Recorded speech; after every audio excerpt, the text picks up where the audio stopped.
Hello mga kapuso, ito po si Tanya Gomez. Nandito po tayo sa set ng Pinoy Crime Stories.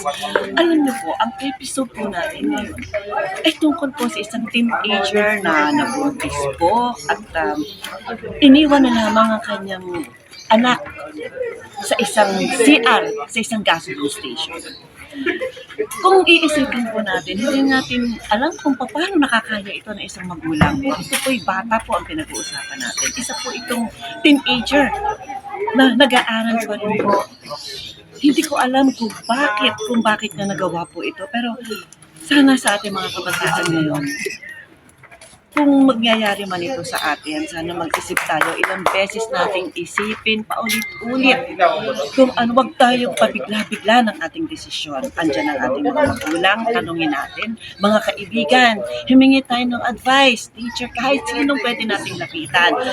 Lalo na ang Panginoon, dapat nagdadasal tayo, siya lang ang ating gabay. Pakikinggan niya tayo, huwag tayong pabigla-bigla. Itong storya po na ito, ay may kinalaman daw ang mga magulang kung bakit ginawa ito ng kanyang anak. Siguro nabalitaan po ninyo ito sa newspaper, na-dyaryo po ito at ngayon po baka nakakulong na rin po sila lahat. Pero wag niyo pong kalilimutang panoorin po itong episode nito.